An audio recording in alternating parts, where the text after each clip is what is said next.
Morning, જય સ્વામિનારાયણ. સ્વાગત છે તમારા એક નવા બ્લોગમાં. આજે આપણે બ્લોગની શરૂઆત 11 વાગ્યાની થાય છે. એટલે જો અહીંયા ભાત બફવા માટે રાખી દીધા છે. ઓલી બાજુ મગ બફાઈ ગયા છે. તો આજે આપણે મસ્ત મજાના દહીંવાળા મગ દેવાના છે. તો એના માટે મગ તો બફાઈ ગયા છે. તે મગને હવે કાઢી અને આપણે દાળ બફવા માટે રાખશું. આ બાજુ ભાત બફાય છે. અને અમારે અહીંયા છે ને વરસાદ ધીમો ધીમો ચાલુ છે. અત્યારે પણ વાતાવરણ વરસાદી જેવું છે, બરાબર. રાજકોટમાં વરસાદી વાતાવરણ છે. 2 દિવસથી આ કાલનો પણ એમ જ છે. આજે પણ વરસાદી વાતાવરણ છે. તમારા ગામમાં વરસાદ છે કે નહીં કોમેન્ટમાં જરૂરથી લખજો. અને આખો દિવસમાં મેં શું બનાવી હું તમારા સાથે શેર કરીશ. વિડીયો છેલ્લે સુધી જોજો. અને જો પણ તમને અમારા વિડીયો ગમે તો લાઈક શેર સબસ્ક્રાઈબ કરી દેજો, બરાબર.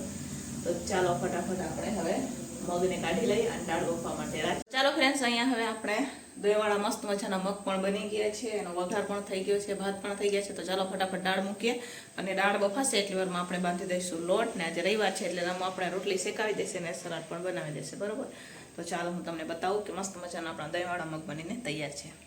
તમે જોઈ શકો છો, જોતા મોઢામાં પાણી આવી જાય એવા સરસ મજાના દહીંવાળા મગ બનીને તૈયાર છે. હવે લાસ્ટમાં આપણે કોથમીર નાખશું, પણ એ તો આપણે જ્યારે ટિફિનો ભરીએ ને ત્યારે જ કોથમીર નાખતા હોય તો તમને ખબર જ છે, બરોબર. તો ચાલો હવે આને ઉતારી દઈએ અને ફટાફટ આપણે બફવા માટે રાખી દઈશું દાળ.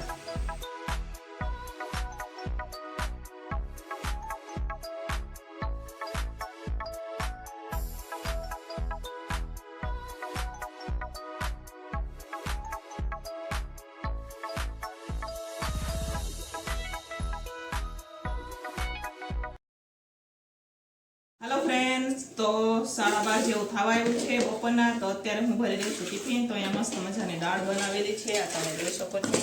દાળ છે, ભાત, સલાડ ને આજે તો આપણે દહીંવાળા મગ બનાવેલા છે અને સાથે છે રોટલી. તો ચાલો હવે આપણે ભરી દઈશું ટિફિનો, કેમ કે ટિફિનવાળા ભાઈનો ફોન આવી ગયો છે કે ફટાફટ મને ટિફિન ભરી દો, મારે લઈ જવાનું છે. તો હવે હું ફટાફટ ટિફિન ભરી રહી છું, બરોબર. આજે તો નવું ઘરે હોય, રવિવાર હોય ને એટલે રજા હોય, એટલે ઘરે હોય એટલે એ કરાવે કામ આપણને, એટલે વાંધો ન આવે, બરોબર.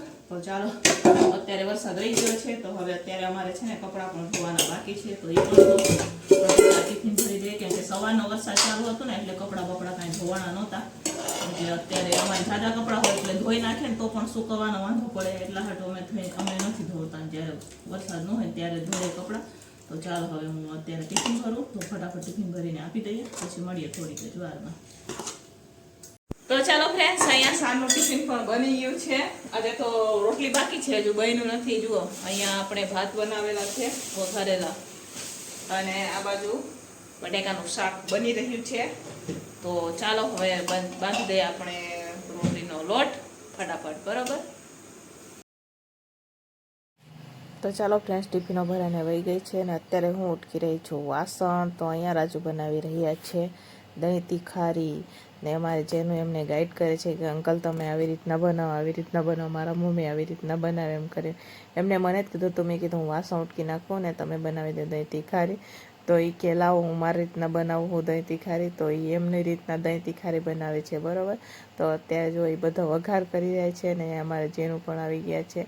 તો એમ કહે છે કે અંકલ તમે આ નાખો એમ કરીને એ બતાવતા જાય છે. અને બધું જે કાંઈ જોવે ને એમને એ દેતા જાય છે મસાલા, બરોબર. ને અહીંયા જો રાજુ એમ કે લાવો આપણે ભડકો કરીએ, પણ મેં કીધું એમ ભડકો ન થાય. એ કે તો કે તમે કેમ કરો? મેં કીધું હું તો કરું, એ એમ ન થાય. તો એમની રીતના બધું જો કેપ્સિકમ ને ટમેટા ને એવું બધું સુધારીને એમને તો લઈ લીધું છે કે લાવો હું તમને દહીં તીખારી બનાવી આપું. કેમ કે ટિફિનમાં આજે આપણે છે ને બટેકાનું શાક, ખીચડી ને એવું બનાવ્યું હતું. તો બટેકા તો ખાંડ ડૉક્ટરે આપણને ના પાડી છે, એટલે હું બટેકા નથી ખાતી. તો મને કે લાવો એ કીધું હું તમને દહીં તીખારી બનાવી દઉં એમ કરીને. જોઈએ દહીં તીખારીમાં તેલ ઓછું કર્યું તો ઉપરથી પાછા તેલ પણ નાખી રહ્યા છે, બરાબર. તો એ દહીં તીખારી બનાવશે ને તો એટલી વારમાં મને એમ લાગે છે કે મારા બધા વાસણ ઉટકાઈ જાય. તો એ જુઓ ભડકો થયો ને, એ ભડકો થાય તે પાછા દાંતે કાઢતા જાય જેનો ને અંકલ, બરાબર. તો ચાલો એ દહીં તીખારી બનાવી છે એટલી વારમાં આપણે વાસણ ફટાફટ ઉટકી નાખીએ અને પછી જમી લઈએ. કેમ કે આજે તો ચંદ્રગ્રહણ છે એમ કહે છે બધા, તો વહેલા જમી લઈએ ને એટલા હાટું તો એને ફટાફટ અહીંયા કામ પણ ચાલુ છે. અને રાજુ બનાવી રહ્યા છે દહીં તીખારી. તો ચાલો હવે આપણે જોઈએ કેવી દહીં તીખારી બનાવે રાજુ, બરાબર. તો પહેલાં તો હું વાસણ ઉટકી નાખું, પછી વાસણ ઉટકીને ટાપ બાપ સાફ કરી અને પછી આપણે જમવા બેસી જઈશું, બરાબર. તો ચાલો હવે આપણે આ વિડીયોને પણ અહીંયા જ એન્ડ કરશું. મળશું પાછા કાલે એક નવા વિડીયો સાથે. ત્યાં સુધી બધાને જય સ્વામિનારાયણ, ગુડ નાઇટ.